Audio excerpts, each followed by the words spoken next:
baru ya. Oke, sudah berdoa belum? Belum. Coba berdoa dulu. Saya minta Eka, ini doain.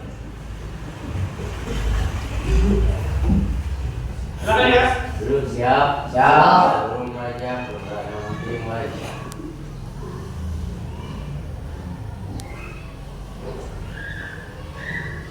Selesai. Salam. Assalamualaikum warahmatullahi wabarakatuh. Oh iya, saya lupa. Ada yang tidak sekolah? Ada. Siapa saja yang tidak sekolah? Ihsan, Mama, Biras, terus, udah? Berarti sisanya hadir ya? Oke.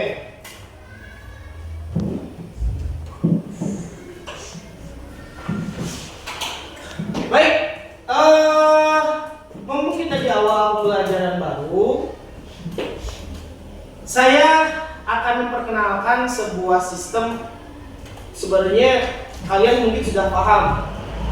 Sistem baru lah, biar lebih nyaman saat kita pembelajaran di kelas. Kamu mungkin sudah pernah mendengar di sekolah ada tata tertib ya? Ada aturan sekolah, ada tertib sekolah.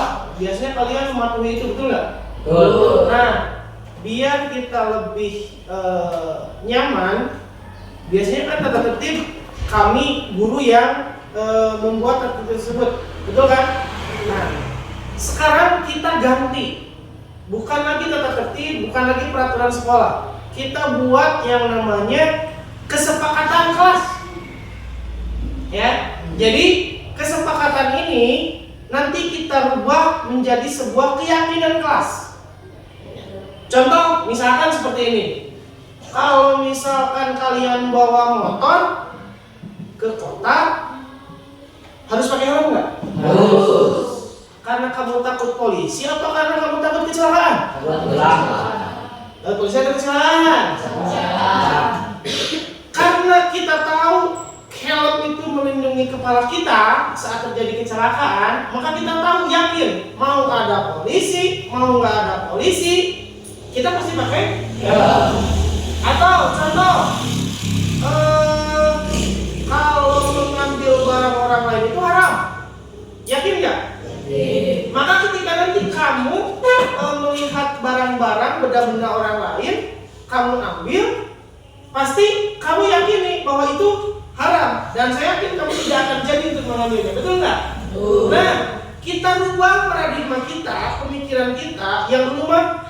Misalkan ini, tidak boleh menggunakan jaket di kelas saat pembelajaran, tidak boleh berisik, tidak boleh bla bla bla segala macam. Kamu, saya yakin menuruti itu karena kamu takut dimarahi oleh saya, oleh ibu kepala, benar nggak? Nah, sekarang kita akan coba membuat kesepakatan kelas. Jadi nanti kalau kamu sudah membuat kesepakatan kelas dan kita akan rubah itu menjadi keyakinan kelas, mau ada saya, mau nggak ada saya, mau ada guru atau nggak ada guru, kita semua pasti akan melaksanakan itu. Seperti tadi kita penggunaan helm. Paham ya? Nah, kalau misalkan kesepakatan itu bukan muncul khusus dari saya. Nah, sekarang saya pengen tahu, kamu punya ide nggak, gitu kan? Kalau misalkan di kelas kita itu nanti mau apa, gitu kan ya? Nah, coba sekarang kalian renungkan dulu, coba tulis di buku kalian. Silakan. Kira-kira kamu mau apa nih di sekolahnya, di kelasnya? Kira-kira mau apa ya di kelasnya? Nggak boleh ini atau harus itu. Nah, silakan coba dipikirkan dulu. Misalkan, si Dipama Pak mau bikin apa liwetan setelah pulang sekolah, misalkan, atau belajarnya harus fokus.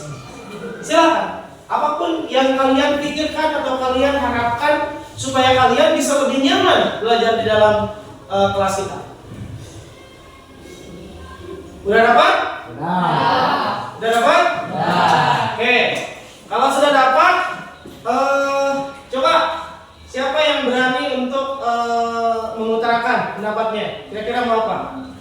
Oke, Rifa. Harus mengumpulkan tugas tepat waktu. Harus mengumpulkan tugas tepat Waktu. Oh, bagus nih. Nah, biasanya kan kalian kalau dikasih tugas suka terlambat ya. Berarti sekarang kita sepakat ya. Kalau ada tugas, maka tugasnya dikumpulkan tepat Waktu. Saya ikut dulu ya. Oke, yang lain? Ayo. Harus saling menghargai. Harus saling menghargai. Nah, betul. Kan kadang kita suka bercanda kelewatan ya. Kalau saling menghargai nanti jangan sampai bercandanya kelewatan lagi. Kalau orang lagi diam, lagi apa, jangan digangguin, jangan dijailin. Bagus, terima kasih yuk. Kita harus saling menghormati. Oke. Ada lagi yang lain? Oke, Agung. Tidak jajan di saat belajar. Tidak jajan di saat Belajar. Ah, betul ini. Ini sering nih, Gilang nih biasanya nih. Jadi nanti kalau saat belajar itu benar, kita sepakat semua ya. Kalau pada jam pelajaran tidak boleh jajan. Nanti jajan ada waktunya pada jam istirahat. Bagus Agung.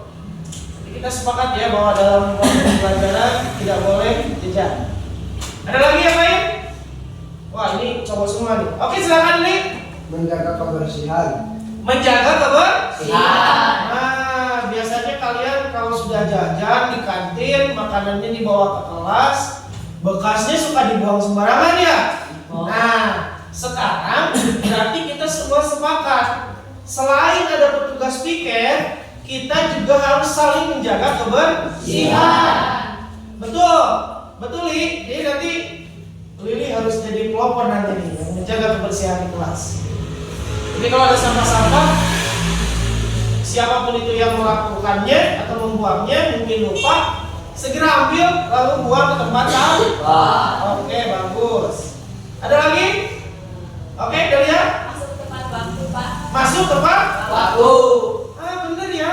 Kadang yang suka telat-telat kenyamanan di kantin, kalau enak di kantin ngobrol, canda, pas masuknya udah telat, bapak ibu gurunya udah belajar, kita baru masuk. Sepakat semua ya? Masuk tepat waktu. Ada lagi? Ada. Tidak memakai sepatu di kelas. Tidak memakai sepatu di Kelas. Nah, ini juga mungkin sama tadi dengan Lili ya, menjaga kebersihan. Kadang kan kalau musim hujan ya, sepatu kita basah, kotor. Kalau dipakai di kelas, wah kelasnya jadi kayak apa gitu ya, banyak lumpurnya, banyak tanahnya. Jadi semuanya harus sepakat ya, jangan menggunakan sepatu di kelas. Nanti kalau berangkat dari rumah, sepatunya dilepas, disimpan di luar di rak sepatu. Jadi kelas kita tetap terjaga bersih rapi. Oke, cukup? Apa masih ada? Siapa, Pak? Oke, apa aja? Tidak boleh saling menghina, Pak. Tidak boleh saling menghina. Hina. Biasanya kalian suka bercanda ya, walaupun bercanda, tapi kadang kita suka kelewatan. Misalkan, oh kamu mah begini, kamu mah begitu. Nah, nanti jatuhnya kita ke pembulian. Jadi jangan sampai sepakat ya, jangan sampai kita saling menghina. Oke, ini sudah saya input semua. Nah, coba sekarang kita pikirkan, apa yang kamu cantumkan itu, kalau saya lihat masih berupa peraturan. Tidak boleh jajan, datang tepat waktu, tidak boleh saling menghina. Itu lebih ke keyakinan, bukan dia, lebih ke peraturan. Nah, seperti yang tadi saya bilang di awal, kita rubah itu menjadi sebuah keyakinan. Jadi kalau peraturan, suka ada istilah peraturan ada untuk dilanggar, gitu ya. Nah, kita buat keyakinan. Kalau sudah berbentuk keyakinan, maka kamu akan memahami itu. Kamu akan selalu mengingat itu. Tadi Ayu, apa yang kamu sampaikan tadi? Harus saling menghargai. Kita harus saling menghargai. Nah, kalau harus saling menghargai, mungkin kalimatnya kita bisa rubah sedikit lah. Saling menghargai sesama teman. Apakah itu penting? Yakin nggak harus melakukannya? Bukan disuruh ya, Tapi ketika berbicara saling menghargai sesama teman, kita semua menjadi sebuah keyakinan. Betul nggak? Betul? Oke. Kembali saya input, jadi kalimatnya saya rubah. Saling menghargai sesama teman. Terus tadi aku Tidak jajan di saat belajar. tidak jajan di saat belajar.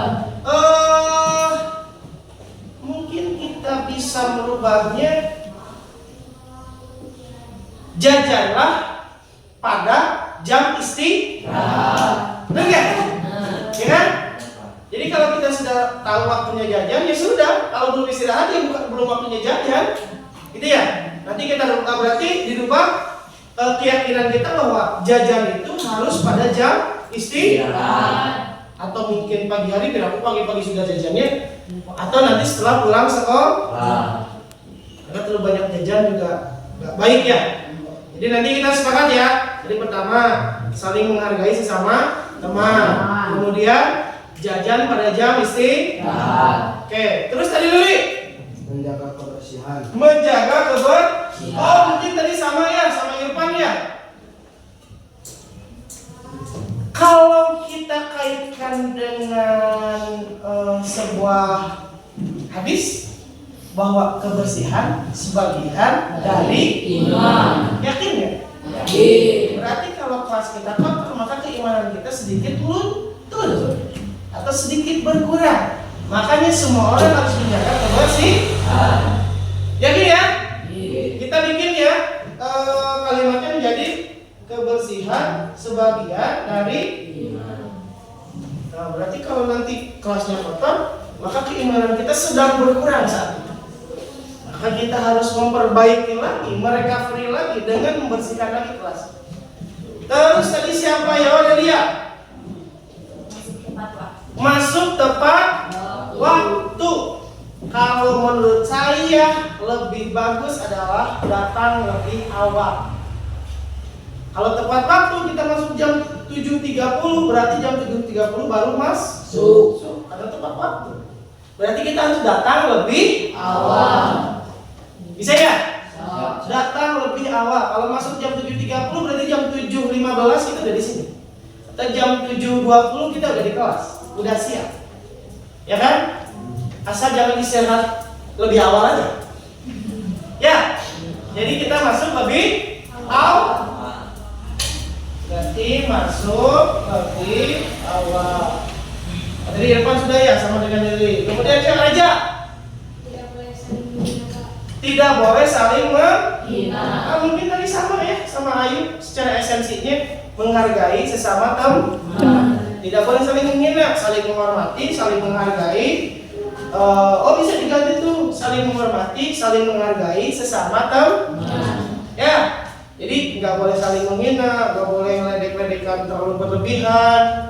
Apalagi kalian suka bercandanya yang wah, jangan tanah. Jadi sekarang kita harus saling menghargai dan menjaga omongan kita. Yang terakhir, Ripa, tadi apa? Harus mengumpulkan tugas tepat waktu. Harus mengumpulkan tugas tepat waktu. Kalau saya lebih cenderung dengan kalimat memiliki rasa tanggung jawab. Ya kan? Kamu sedang diberikan tugas, sebuah tugas dari guru, maka kalau kamu merasa tanggung jawab, kamu akan melaksanakan atau mengerjakan tugas tersebut. Dan kalau ada batas waktu pengumpulan, maka kamu akan mengumpulkannya tepat waktu, atau bahkan mungkin mengumpulkan lebih cepat atau lebih awal dari batas yang sudah ditentukan. Kalau ada jangka waktu, kalau tugas langsung berarti langsung waktu itu bisa dikumpulkan. Berarti memiliki rasa tanggung jawab. Oke. Berarti kita ada 5 poin. Ya betul, ada 5 poin. Pertama, menghargai, menghormati sesama teman. Kemudian tadi jajan pada jam istirahat. Kemudian kebersihan itu sebagian dari iman. Datang lebih awal. Kemudian yang terakhirnya cuma 5 berarti ya. Yang terakhir adalah memiliki rasa tanggung jawab. Cukup ya. Dengan 5 keyakinan ini, kalau kita bisa menjalankannya, kelas kita akan lebih kondusif, lebih nyaman. Oke ya? Jadi semuanya yakini itu. Nanti Bapak akan cetak untuk keyakinan kelasnya. Nanti kita akan tempel di kelas kita, biar nanti kamu bisa mengingat tentang keyakinan kelas kita. Pasti kamu akan sedikit canggung dulu di awal, tetapi dengan kita membiasakan, lama-lama kita akan terbiasa. Dan kalau sudah terbiasa tanpa melihat tulisannya pun, kita akan selalu mengingat. Ya, seperti tadi menggunakan helm saat berkendara, kamu akan ingat itu. Mau ada polisi atau tidak? Kita tahu kalau barang bukan milik kita, benda bukan milik kita, kalau kita ambil hukumnya haram. Tanpa ada yang ngomong-ngomong, ada aturan ngejeblak gitu, kita akan tahu. Sama, keyakinan kelas harus kita yakini bersama. Ya, bisa dipahami? Bisa. Baik, terima kasih anak-anak untuk kesepakatan kelasnya, dan kita rubah menjadi sebuah keyakinan kelas sudah terbentuk. Ada 5 keyakinan kelas yang sudah kita sepakati, dan mudah-mudahan kita semua bisa melaksanakan dengan baik sampai nanti kita selesai pembelajaran 1 tahun ini. Ya, bisa dipahami ya? Oke. Untuk hari ini cukupkan sekian dulu. Billahi taufiq wal hidayah. Assalamualaikum warahmatullahi wabarakatuh. Waalaikumsalam warahmatullahi wabarakatuh.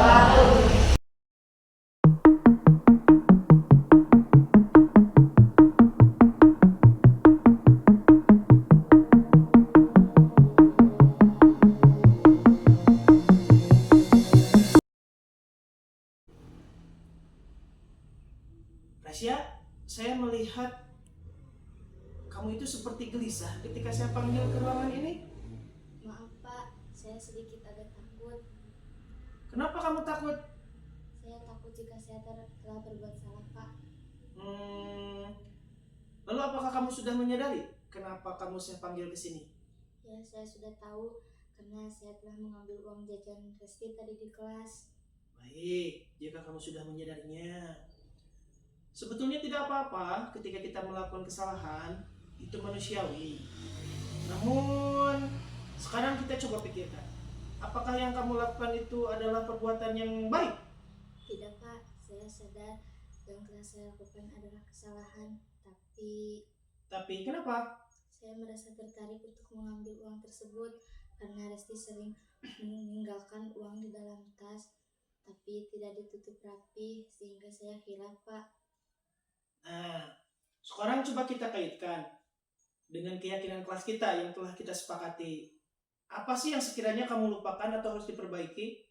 Seharusnya saya menjadi orang yang jujur dan bertanggung jawab Pak. Seharusnya saya mengingatkan Resti untuk lebih berhati-hati, bukan malah memanfaatkan situasi. Betul, apa yang kamu pikirkan. Lalu, kira-kira sekarang apa yang akan kamu lakukan untuk memperbaiki masalah ini? Saya akan mengembalikan uang yang telah saya ambil Pak. Saya akan meminta maaf kepada Resti, kepada Bapak Ibu Guru, termasuk orang tua saya Pak. Berarti kamu sudah menyadari dan menyesali ya tentang apa yang telah kamu lakukan? Iya Pak, saya mau memperbaiki semuanya. Oke, saya senang mendengar jawaban kamu. Sekarang kita ke ruangan guru untuk menyelesaikan permasalahan ini seperti yang sudah kamu lakukan. Mari kita pergi ke ruangan guru. Anak-anak, siapa tadi yang terlambat masuk ke kelas? Baik Pak, saya yang terlambat. Oke, maju ke depan.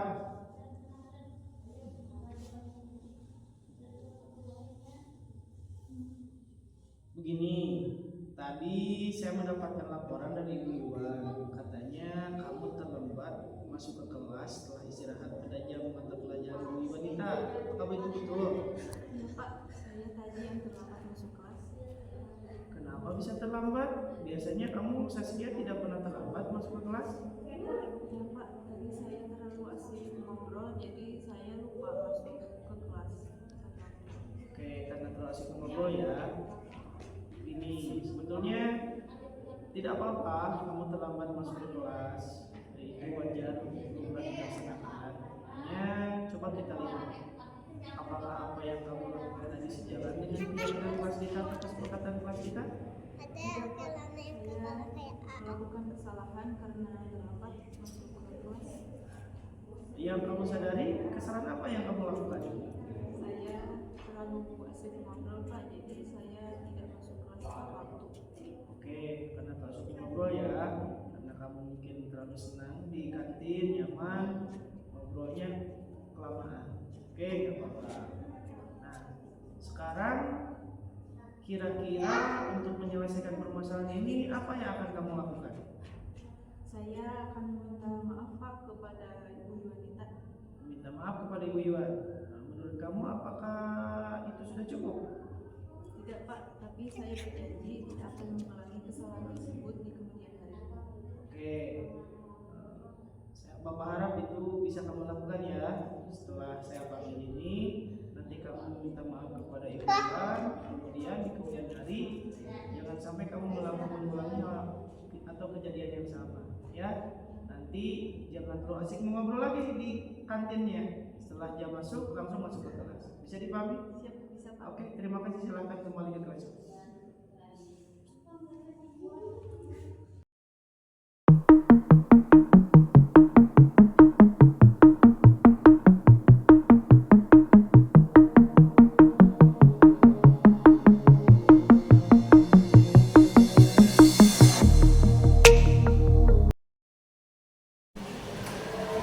Bismillahirrahmanirrahim. Assalamualaikum warahmatullahi wabarakatuh. Selamat pagi menjelang siang Bapak Ibu Guru semua. Terima kasih hari ini sudah bersedia berkenan untuk menerima undangan dari saya dalam rangka berbagi pengalaman tentang salah satu pembelajaran dari program yang saya ikuti di calon guru penggerak, yaitu tentang kegiatan diseminasi mengenai budaya positif. Nah, ini merupakan salah satu pembelajaran, ada modul 1.4 di pendidikan calon guru penggerak saya, dan mudah-mudahan saya bisa berbagi dengan Bapak Ibu pengalaman yang telah saya pelajari di modul 1.4 ini. Dilanjut, Bu Dewi. Latar belakang diselenggarakannya kegiatan diseminasi ini adalah untuk memenuhi salah satu tugas CGP, juga untuk membagi pengalaman dengan warga sekolah lainnya terkait budaya positif di sekolah. Lalu pertanyaannya, apa itu budaya positif? Ini menjadi sebuah pertanyaan besar. Apa itu budaya positif? Budaya positif adalah serangkaian aktivitas maupun pemahaman yang ada di sekolah yang berkaitan erat dengan antara guru dan murid. Jadi budaya positif itu tidak akan terlepas dari aktivitas guru dan murid yang ada di sekolah. Serangkaian aktivitas tersebut saling berkesinambungan, juga merupakan aktivitas yang berkelanjutan. Jadi budaya positif itu bukan kegiatan hanya sekali kegiatan lalu menjadi budaya positif. Tidak. Budaya positif adalah sesuatu yang kita lakukan secara terus menerus, secara kontinu, step by step, dan nanti diharapkan endingnya bahwa semua warga sekolah bisa melaksanakan atau bisa memahami dan bisa membudayakan budaya positif yang ada di sekolah. Lanjut, Bu. Budaya positif itu salah satunya adalah yang pertama mengenai disiplin positif. Apa sih disiplin positif? Tujuan dari disiplin positif adalah menanamkan motivasi pada murid-murid kita, yaitu untuk menjadi orang yang mereka inginkan, dan garis bawahnya adalah menghargai dirinya sendiri. Jadi terkadang ada miskonsepsi di antara kita ketika kita berbicara disiplin adalah anak selalu patuh, datang tepat waktu, mengerjakan tugasnya, berpakaian rapi, bla bla bla bla segala macamnya. Padahal kata disiplin sebenarnya adalah cara kita untuk menghargai diri kita. Contoh, misalkan kita memberikan tugas kepada anak, atau anak mengerjakan tugas apa yang diberikan oleh bapak ibu gurunya. Ketika mereka mengerjakan, itu harus muncul dari dalam dirinya bahwa ini merupakan tanggung jawab saya dan saya berusaha untuk menghargai diri saya dengan mengerjakan tugas-tugas tersebut.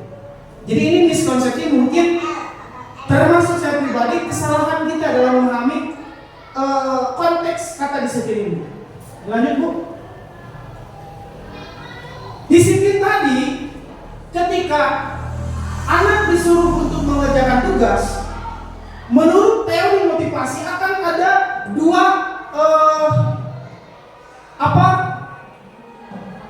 pendukungnya, yaitu ekstrinsik juga intrinsik.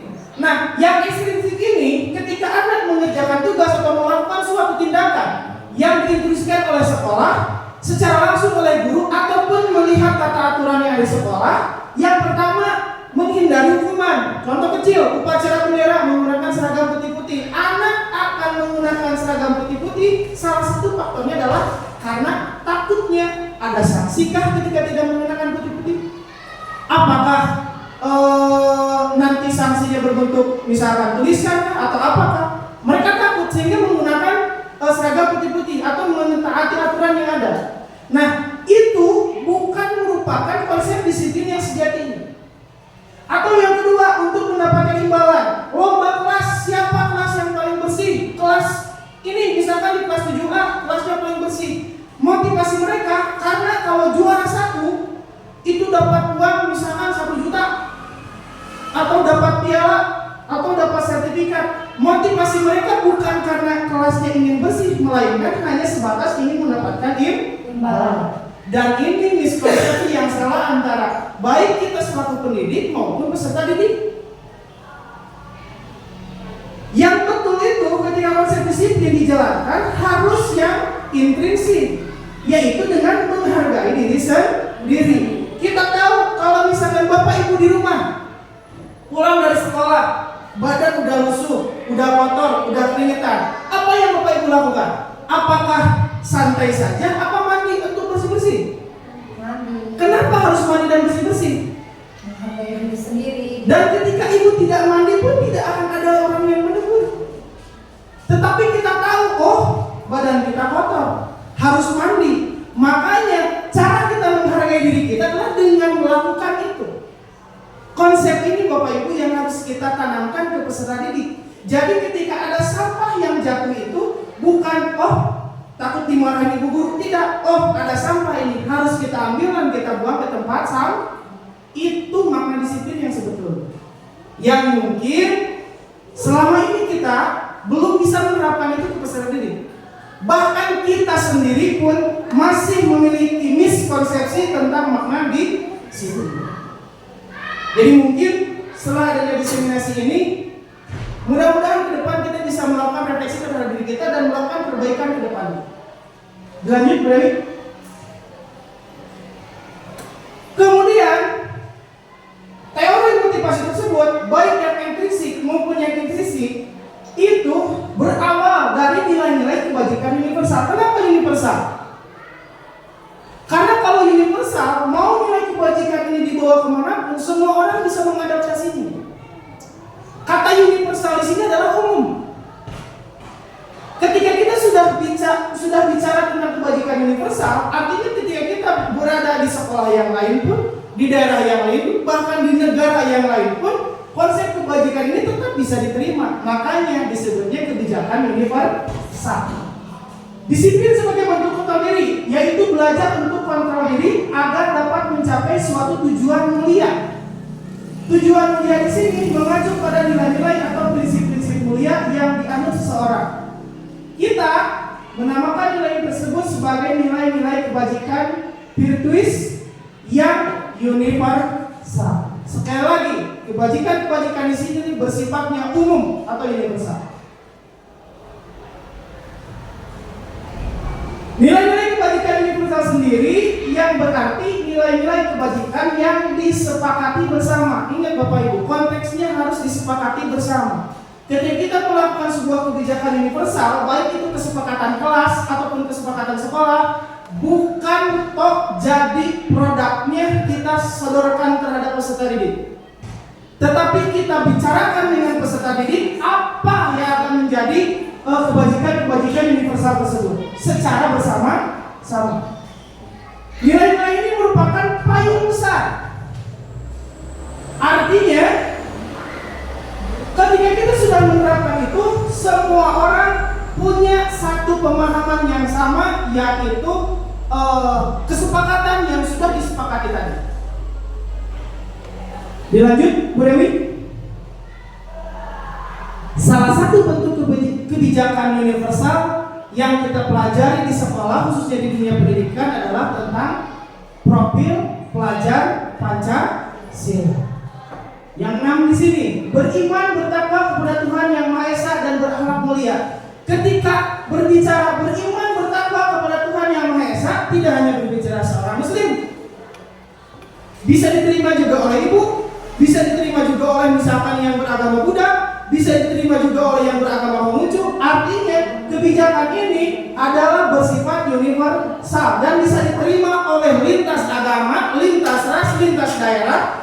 Tidak akan ada yang berkeberatan untuk melaksanakannya.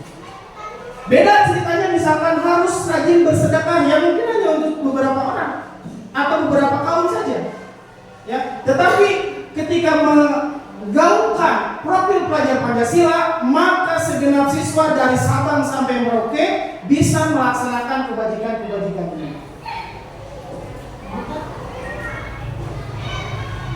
Yang kedua, salah satu bentuk kegiatan budaya positif adalah adanya keyakinan kelas. Apa sih keyakinan kelas? Yaitu nilai-nilai kebajikan universal tadi yang disepakati bersama dengan peserta didik secara tersirat maupun tersurat. Lanjut, Bu. Pertanyaannya, kenapa harus keyakinan kelas? Kenapa sudah yang kita sudah kita terapkan tata tertib sekolah, tata tertib siswa, tata tertib guru, tata tertib kelas? Kenapa tidak peraturan? Kenapa harus keyakinan? Ada landasan utamanya, kerangka berpikirnya ada, Bapak Ibu. Dilanjut, Bu. Saya ambil contoh. Mengapa kita memiliki peraturan tentang menggunakan helm pada saat mengendarai kendaraan roda 2 atau motor? Jawaban Bapak Ibu kemungkinan jawabannya adalah untuk keselamatan. Tetapi mungkin bisa saja Bapak Ibu ketika berangkat menggunakan kendaraan bermotor menggunakan helm karena takut ditilang oleh polisi. Betul, Bapak Ibu? Ketika tidak ada polisi, helmnya mungkin dibuka karena gerak. Nah, artinya motivasi Bapak Ibu menggunakan helm tersebut belum intrinsik, masih ekstrinsik, yaitu takut kena hukuman atau takut kena tilang. Yang sebetulnya ketika kita menggunakan helm, mau ada polisi, mau tidak ada polisi, mau di jalur perkotaan, mau di jalur pergunungan, helm itu harus tetap digunakan. Karena kenapa? Untuk menjaga kita keselamatannya. Ketika kita jatuh, ketika menggunakan helm, bisa lebih menghindari kecelakaan atau cedera yang lebih parah dibanding dengan kita tidak menggunakan helm. Makanya ketika Bapak Ibu seperti yang saya contohkan, datang ke rumah setelah beraktivitas sekolah, badan kita keringetan, badan kita sudah tidak enak, kita akan langsung melaksanakan mandi walaupun nggak ada aturannya. Tapi kita sudah meyakini di dalam hati, yakin bahwa kita harus bersih-bersih, bahwa kita tadi kalau berkendara harus menggunakan helm. Artinya sudah berbentuk keyakinan, bukan lagi aturan. Ya, Bapak Ibu ya, bisa dipahami? Lanjut, Bu. Menekankan keyakinan pada seseorang akan lebih memotivasi seseorang dari dalam. Seseorang akan lebih tergerak dan bersemangat untuk menjalankan keyakinannya daripada hanya sekedar mengikuti serangkaian peraturan tertulis tanpa makna. Sekali lagi, anak kadang tidak paham kenapa harus memotong kuku, kenapa harus kalau laki-laki rambutnya pendek, kenapa kalau laki-laki perempuan rambutnya tidak boleh dicat. Kalau kita kembalikan, apa hubungannya Pak ketika kuku saya panjang dengan belajar matematik, dengan belajar bahasa Inggris? Apakah ketika kuku saya panjang saya jadi bodoh? Apakah ketika kuku saya pendek saya jadi lebih pintar? Tidak ada korelasinya. Tetapi kita yakini bahwa kita seorang pelajar harus mencerminkan sebagai seorang pelajar. Kembali lagi, bukan aturannya, tetapi keyakinan yang ada di dalam diri kita yang mencerminkan terhadap kegiatan-kegiatan tersebut. Lanjut, Bu. Nah, sekarang bagaimana cara kita menyusun keyakinan kelas? Mungkin Bapak Ibu yang jadi wali kelas saat ini baru istilahnya menyusun tentang kesepakatan kelas. Itu hanya salah satu bagian dari produk keyakinan kelas. Pertama, curah pendapat. Keyakinan kelas, peraturan kelas itu atau kesepakatan kelas itu bukan dibikin oleh Bapak Ibu gurunya, kemudian diberitahukan kepada peserta didiknya. Tidak. Bapak Ibu duduk bersama dengan peserta didik, kemudian ngobrol, curhat. Nah, kelas kita nih mau gimana nih? Ya, mau untuk perayaan 17 Agustus mau gimana nih? Hiasannya mau gimana nih? Seolah-olah seperti itu. Peraturan kelas bersama. So, sekarang apa yang akan kita sepakati? Sepakat kita jangan tidak boleh menggunakan sepatu di dalam kelas. Sepakat mengingat anak-anak. Bla bla bla segala macam. Ketika sudah terbentuk puluhan atau hanya belasan atau hanya beberapa keyakinan kelas, kesepakatan kelas, nanti kita rubah. Kita sudah mencatat di poin kedua, kemudian kita ganti di poin ketiganya dengan menggunakan kalimat yang lebih positif. Contoh, dilarang membuang sampah. Itu hanya peraturan, Pak. Kalau keyakinan kelas bukan dilarang membuang sampah. Bisa jadi buanglah sampah pada tempat sampah. Atau kita bisa mengganti kebersihan itu indah. Maka anak meyakini, oh kalau kelas kita bersih, kelas kita indah. Atau bersih itu sehat. Anak-anak akan meyakini, oh kalau kelas kita kotor berarti kelas kita nggak sehat. Kalau kelas kita bersih berarti kita sehat. Maka bukan harus buang sampah kepada tempatnya. Mereka akan sangat tahu membuang sampah harus pada tempatnya dengan menerapkan mengganti kalimat dari peraturan menjadi kalimat yang lebih positif. Yang selanjutnya kita tinjau kembali curah pendapat dari peserta didik itu yang sudah kita ganti menjadi kalimat yang lebih positif. Apakah masih ada yang timpang tindih atau mungkin dua kesepakatan kelas yang sama kita bisa menjadi satu atau mungkin 3 atau mungkin 4. Jadi nanti keyakinan kelas itu tidak terlalu banyak. Cukup 5 atau 7 mungkin. Tapi anak mengingat itu dan memahami itu dan meyakini itu. Dibanding ada 100 kesepakatan kelas, tetapi mereka tidak ingat satu pun. Lebih baik kita membuat kesepakatan kelas cukup 5 atau 7 saja, tetapi mereka juga memahami. Nah, kemudian setelah kesepakatan kelas kita tinjau ulang, kita menyetujuinya dengan cara ditandatangani. Baik itu kalau kesepakatan kelas mungkin dengan wali kelasnya. Kalau kesepakatan sekolah, ada kepala sekolahnya, ada kurikulumnya, ada kesiswaannya, sehingga nanti kesepakatan kelas ini akan lebih baku dan universal tadi dan bisa digunakan oleh setiap kelas yang ada di sekolah. Setelah dibuat, kita cetak sedemikian rupa, lebih menarik, lebih jelas, lebih enak dilihat, kemudian ditempelkan di dinding kelas atau di tempat yang mudah mereka untuk melihat. Tidak hanya satu, bisa banyak. Bisa di depan gerbang misal, di depan kantor misal, atau di setiap dinding kelas misal. Jadi mereka akan selalu mengingat, oh ya ini kesepakatan kelas kita, ini keyakinan kelas kita. Lanjut Bu. Kemudian salah satu kegiatan disiplin positif budaya positif adalah mengenai kebutuhan dasar manusia. Ini harus kita pahami oleh Bapak Ibu guru. Lanjut Bu. Kebutuhan dasar manusia itu ada 5. Ada bertahan hidup, kemudian kebutuhan untuk diterima, pengakuan atas kemampuan, kemudian kebutuhan akan pilihan, dan kebutuhan untuk merasa senang. Bapak Ibu mungkin pernah melihat sebuah kejadian peserta didik ada yang mengambil uang temannya, betul nggak? Jangan sampai kita langsung, hei kamu mencuri, menjajul bahwa anak tersebut nakal. Kita harus melihat lebih jauh Bapak Ibu. Seperti gunung es di lautan yang terlihat mungkin kecil, tapi kita nggak tahu di bawahnya itu sebesar apa.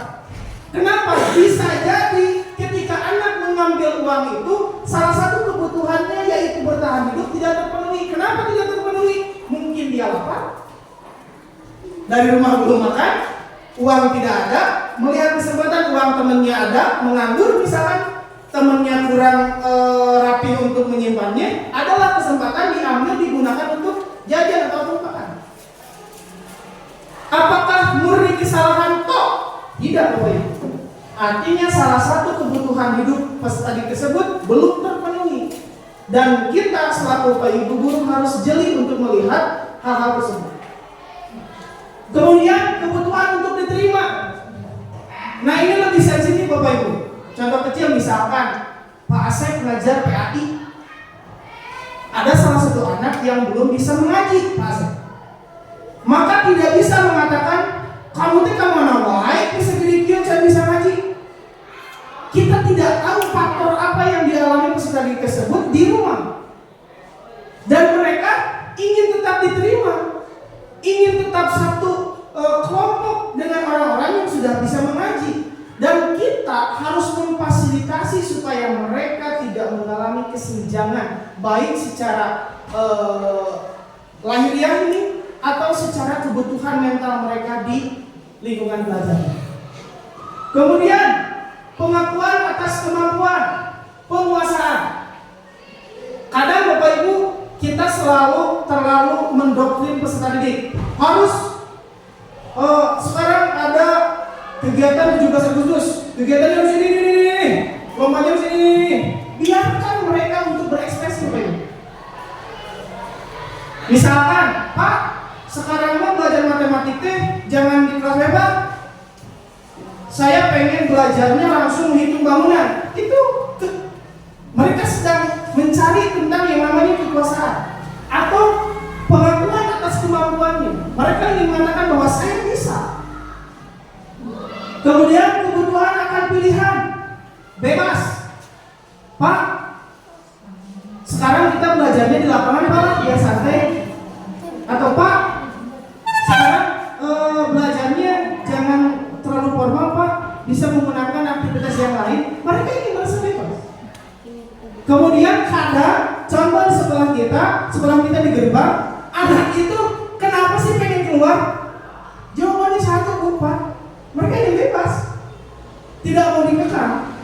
Dan kita memiliki berbagai macam teknik dan trik bagaimana caranya untuk meski sekolah kita di gerbang, mereka tidak merasa hak untuk bebasnya, merasa dikekang. Kemudian kebutuhan untuk merasa senang. Contoh kecil, ada 2 orang anak jajan di kantin. Pas jajan di kantin eleng, bercanda, Bu Yani masuk, kadupang, jatuh. Tidak bisa anak langsung disalahkan, meski perbuatannya kurang baik. Dan ketika ditanya, saya yakin jawabannya tidak sengaja, karena mereka sedang memenuhi kebutuhan mereka yang kelima, yaitu rasa senang. Mereka sedang bercanda, mereka sedang tertawa, sehingga dengan terpenuhinya rasa kesenangan tersebut, mereka tidak sadar sampai istilahnya mencelakai Bu Yani di sini. Makanya kita sebagai seorang guru dan pendidik, kita harus jeli melihat ketika peserta didik melakukan sebuah miskonsepsi dalam kehidupannya, maka kita tidak bisa serta-merta menyatakan bahwa anak tersebut nakal atau kurang baik. Lanjut Bu. Kemudian yang keempat, 5 posisi kontrol. Lanjut. Apa sih 5 posisi kontrol? Kita sebagai seorang guru itu akan berada di 5 posisi ini. Entah di salah satu, entah ada 2, entah kelima-limanya. Yang pertama penghukum. Dan saya yakin semua guru pasti sudah melakukan hal tersebut. Betul Bapak Ibu ya? Pasti Pak Asep upacara anak-anak gak pakai sepatu. Hadir? Yang bahasanya? Tidak salah. Hanya untuk sekarang, setelah selesai kegiatan diseminasi ini, saya mungkin mengharapkan kita bersama-sama bisa merubah miskonsepsi yang ada pada diri kita. Bukan tidak ada hukuman Bapak Ibu. Karena ketika tidak ada hukuman, seperti sebuah negara kehilangan institusi Polri, maka hancur negara.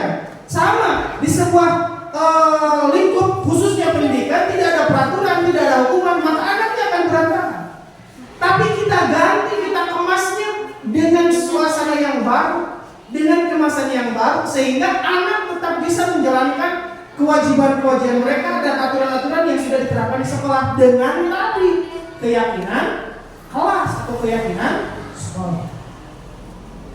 Pembuat merasa bersalah. Dari kelima posisi kontrol ini, posisi nomor 2 yang akan sangat berpengaruh terhadap peserta didik yaitu pembuat merasa bersalah. Contoh misalkan Bu Eka terus ngistrikan anak-anak minggu depan kita praktek menanam kecambah. Misalkan ya dari kacang hijau sampai jadi toge. Kalian bikin kelompok masing-masing 5. Udah gitu minggu depan bawa alat semua.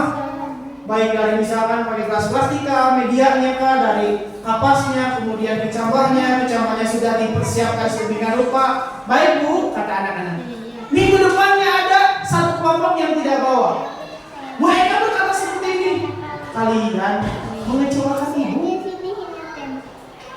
Bahasanya tidak, kamu tidak. Bahasanya baik, tutur katanya lembut. Tetapi coba didengar, coba direfleksikan. Kalian mengecewakan ibu. Ibu sudah menyuruh kalian, ibu sudah membimbing kalian. Bahkan kalian sudah mengatakan mampu, siap. Kenapa hari ini enggak? Ibu merasa kecewa sama kalian. Bu Eka tidak marah, Bu Eka tidak membentak, tidak melotot, tidak menggunakan nada tinggi, tidak menunjuk. Tetapi efeknya jangan salah, itu akan tertanam di hati anak-anak. Mereka akan minder, mungkin mereka tidak membawa T1, mereka sudah mencari tidak dapat. Atau memang mereka tidak terlalu merasa ini kegiatan penting.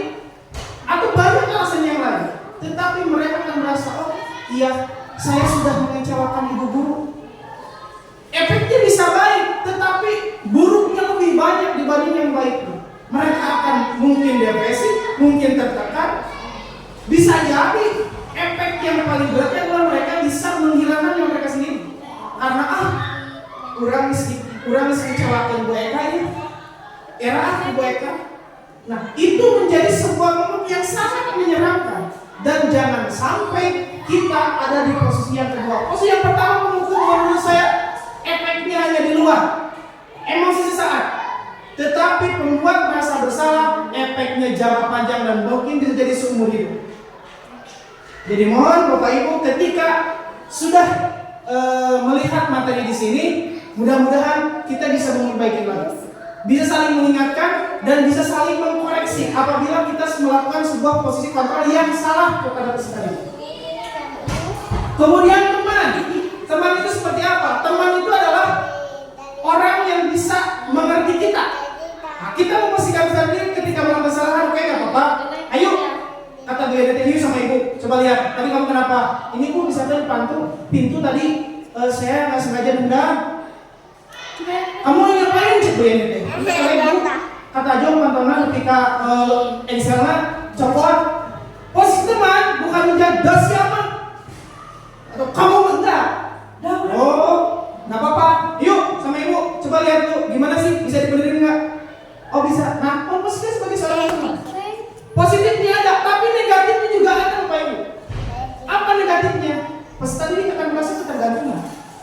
Ketika melakukan salah, yang dicari adalah Bu Yani. Ketika anak tersebut melakukan kesalahannya, yang dicari adalah Bu Yani. Kenapa Bu Yani? Karena mereka merasa bahwa kemarin Bu Yani juga bantu saya. Pasti sekarang Bu Yani juga bantu saya. Jadi mohon Bapak Ibu, posisi sebagai teman ketika melakukan kesalahan jangan terlalu sering, karena efeknya anak akan merasa ketergantungan. Saya tega untuk situasi sudah kita tunggu. Kemudian pemantau ini apa sih? Pemantau ini bukan penghukum, bukan membuat masalah, juga bukan teman, tetapi memposisikan diri sebagai seorang guru murni. Jadi ketika ada melakukan kesalahan, dia ceritakan, aturannya kan ini. Bukan dengan nada tinggi, bukan dengan pembuat merasa bersalah dengan nada lembut tetapi menyakitkan, tapi ini loh peraturannya. Ketika kamu melanggar ini konsekuensinya. Itu sebagai seorang pemantau lebih baik dibanding menghukum. Walaupun di dalamnya akan ada sanksi atau hukuman, tetapi dia sudah memberitahukan ini loh aturannya dengan bahasa yang lebih enak didengar, tetapi mungkin masih ada rasa tindakan untuk konsekuensi atau hukuman. Yang terakhir, manajer. Posisi kontrol seorang manajer bukan hanya ada di kepala sekolah. Maaf Bapak Ibu. Takutnya ini miskonsepsi. Manajer di sini setiap orang adalah manajer untuk dirinya. Sehingga kita sebagai seorang manajer ketika menemukan permasalahan terhadap peserta didik, kita harus melihat dulu dari mana poin permasalahan yang ada, bagaimana cara penyelesaiannya, apa faktor yang mendukungnya, dan siapa saja yang terlibat. Itu nanti kita bahas lebih lanjut di materi yang selanjutnya. Lanjut Bu. Nah, posisi manajer tadi berkaitan erat dengan budaya positif yang kelima, yaitu segitiga restitusi. Ini adalah hukuman. Ini adalah sanksi, tapi dalam bentuk yang lain, dalam bentuk yang lebih halus dan dalam bentuk yang lebih manusiawi terhadap peserta didik. Lanjut Bu.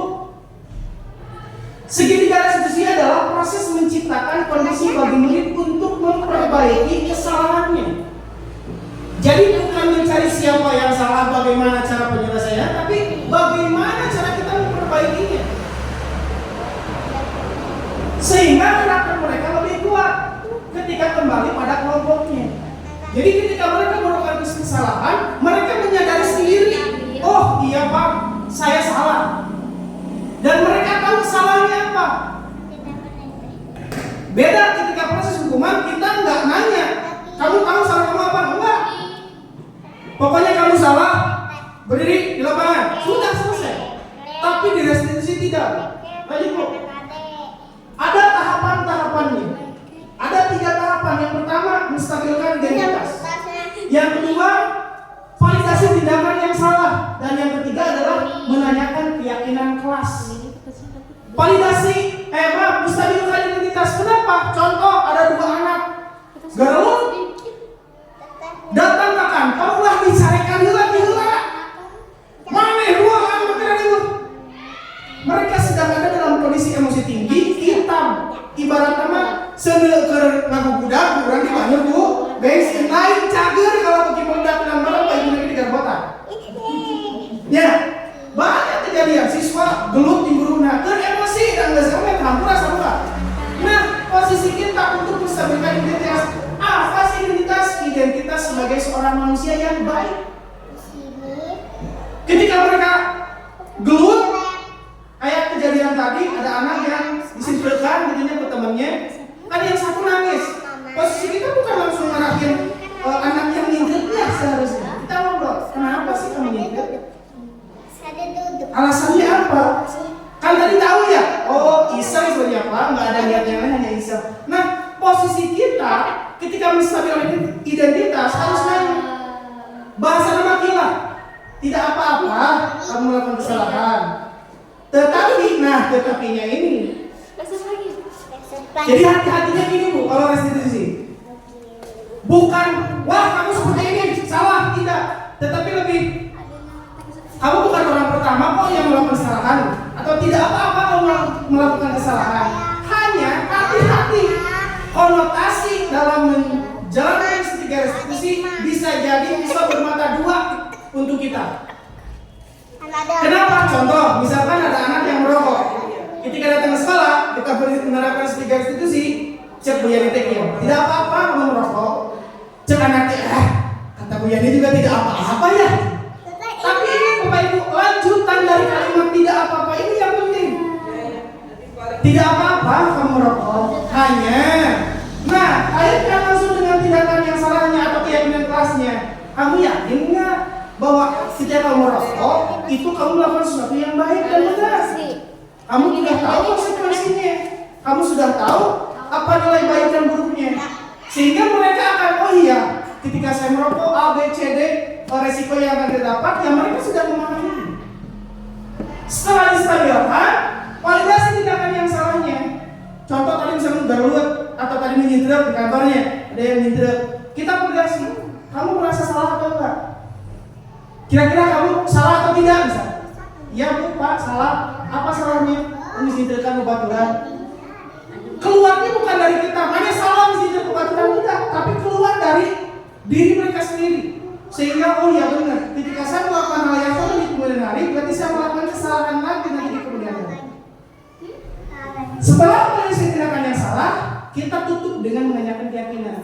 Oke, kalau kamu sudah merasa salah, so kita kaitkan dengan keyakinan kelas kita. Sesuai dengan keyakinan kelas kita. Apa yang sudah kamu langgar dan bagaimana cara kita memperbaikinya? Bukan kita cara langsung.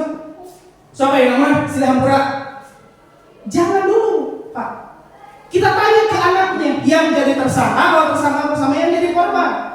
So apa yang akan kamu lakukan untuk menebus kesalahan kamu? Misalkan, Arek minta berai Pak. Kita tanya yang jadi korban, apa yang membutuhkan untuk supaya masalah ini selesai. Mereka akan bicara dan mereka sedang belajar bagaimana cara menyelesaikan permasalahan. Dan itu akan memperkuat diri mereka, sikap mereka, mental mereka di kemudian hari. Ketika mereka melakukan kesalahan, bukan lari atau menghindar, tetapi diam tegak untuk bertanggung jawab. Sepahit apapun itu, sepilu apapun itu, mereka akan tetap ada, tegak dan bertanggung jawab. Ada yang kesini lagi? Lanjut Bu ya.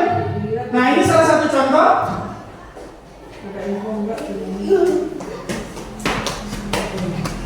Iya.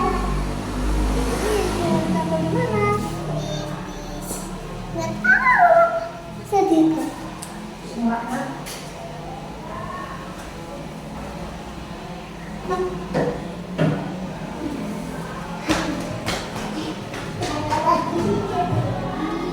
Ada mau kemana lagi?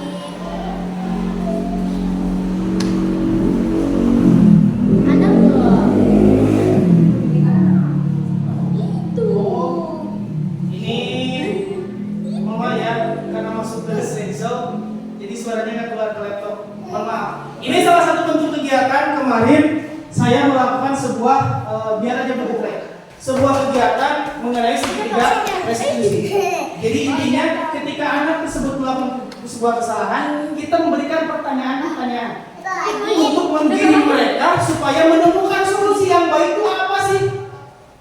Jadi bukan kamu ini teman kamu uang yang kamu curi, kamu tahu hukumnya anak. Jadi bukan seperti itu, tapi lebih menekankan kenapa kita melakukan seperti itu. Itu tindakan yang baik apa buruk, salah atau tidak. Kalau salah apa salahnya? Lalu apa konsekuensinya? Lalu bagaimana cara penyelesaiannya? Sehingga tadi itu akan menguatkan anak di kemudian hari ketika melakukan kesalahan ini yang sama atau akan melakukan hal yang sama, mereka akan berpikir bahwa itu adalah merupakan tindakan yang itu Bapak Ibu. Beberapa paparan materi dari saya tentang budaya positif di sekolah. Mudah-mudahan kita bisa melaksanakannya. Sebagai penutup, mungkin dari Bapak Ibu ada yang perlu ditanyakan atau mungkin kurang penjelasannya, mungkin bisa ditanyakan ataupun mau merefleksi kegiatan ini juga dipersilakan. Mungkin Pak Asep, boleh?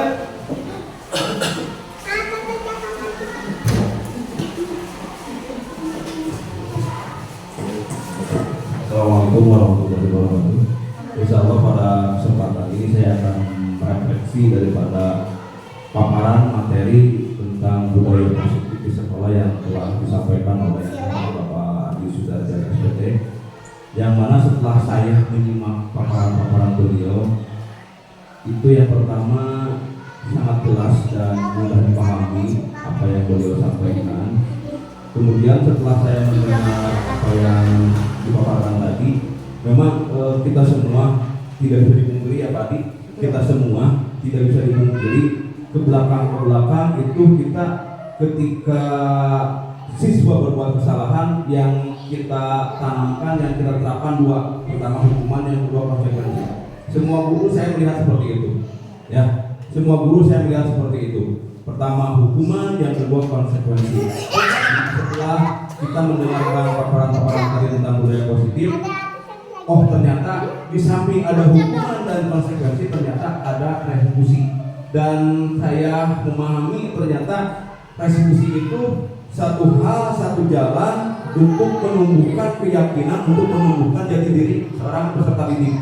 Jadi untuk hari ini marilah kita sama-sama meninggalkan hukuman, meninggalkan konsekuensi, dalam arti bukan mentiadakan hukuman dan konsekuensi, tapi kita lebih ke resolusi ya, sehingga kita bisa memanusiakan peserta didik dan apa yang kita dambakan itu terjadinya profil banyak hasil itu bisa akan terwujud.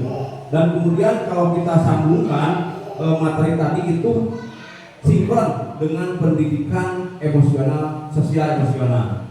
Karena restitusi itu mungkin salah satu faktor untuk membangun sosial emosi peserta didik menjadi lebih baik lagi. Mungkin itu yang bisa saya sampaikan pada kesempatan kali ini. Dan terakhir saya mengatakan bahwa apa yang dipaparkan oleh Pak Adi sudah lihat SPD sangat luar biasa. Tepuk tangan untuk beliau. Terima kasih. Assalamualaikum warahmatullahi wabarakatuh. Terima kasih Pak Asep. Mungkin ada yang lain? Masih ada? Ini? Dirasa cukup? Kalau cukup, akhir kata terima kasih telah mengikuti kegiatan diseminasi ini. Mudah-mudahan bisa menjadi motivasi yang baru untuk kita semua di kemudian hari dan bisa berkolaborasi mengenai penanganan terhadap peserta didik, khususnya tentang segitiga restitusi. Kemana? Nanti cari Sekali sama terima dekatnya. kasih. Bila terpilih